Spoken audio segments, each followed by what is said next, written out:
भाई को मिला सुनो, पड़ोसन को लव लेटर लिखने का ये जो मौका। अपने पड़ोस में आलिया रहती है, अपने दिल की बात हाँ उसी की उसकी वाइफ उसके से हस्बैंड लिखवा से रहा है लड़ाई हो भैया। गई है। यार, इसका हस्बैंड हर वक्त इससे लड़ता ही रहता है। तो उसके हस्बैंड की कॉल मेरे पास आई थी। क्या कह रहा था तुमसे? कह रहा था, भाभी जी मुझे तो लव लेटर लिखना नहीं आता है, तो क्या आप मेरी तरफ से मेरी बीवी को एक लव लेटर लिख देंगी जिससे उसका गुस्सा ठंडा हो जाए और वो मान जाए। फिर तुमने क्या कहा? मैंने तो जल्दबाजी में हाँ कर दी, पर तुम्हें तो पता है मुझे लव लेटर कहाँ लिखने आते हैं। पर मैंने सुना है तुम इन चीजों में बहुत माहिर हो। तो क्या तुम आलिया को एक लव लेटर लिख दोगे?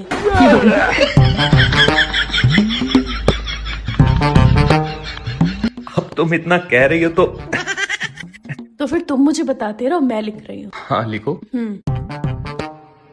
मेरी प्यारी आलिया, उसके हस्बैंड की तरफ से है ना। तुमसे ज्यादा हसीन आज तक मैंने किसी को नहीं देखा। तुम्हारी आंखें एकदम नशीली हैं,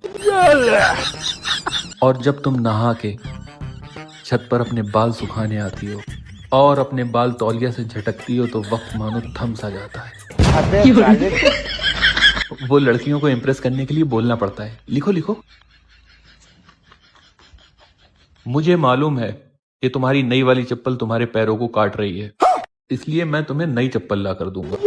एक मिनट, लेकिन तुम्हें कैसे पता कि उसकी नई वाली चप्पल उसके पैरों को काट रही है? वो मैंने कल उसे घर से निकलते हुए देखा था, तो बेचारी लंगड़ा के चल रही थी, तो मैं समझ गया उसकी चप्पल उसे काट रही है। और उससे पड़ोसी का खर्चा भी हो जाएगा। मुझे पता है कि तुम्हें गेंदे के फूलों से एलर्जी है, इसलिए मैं तुम्हें गुलाब के फूल भेजूंगा। अब तुम्हें ये कैसे पता कि उसे गेंदे के फूलों से एलर्जी है?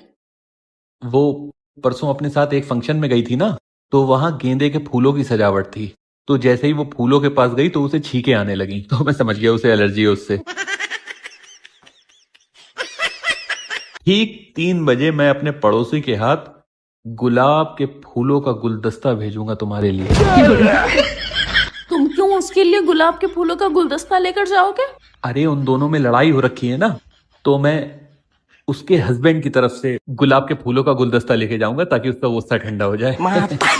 एक बात कान खोल कर सुन लो, कहीं तुम उसका गुस्सा ठंडा करते करते मेरा ना बढ़ा देना। नहीं नहीं नहीं, भरोसा रखो मुझ पे।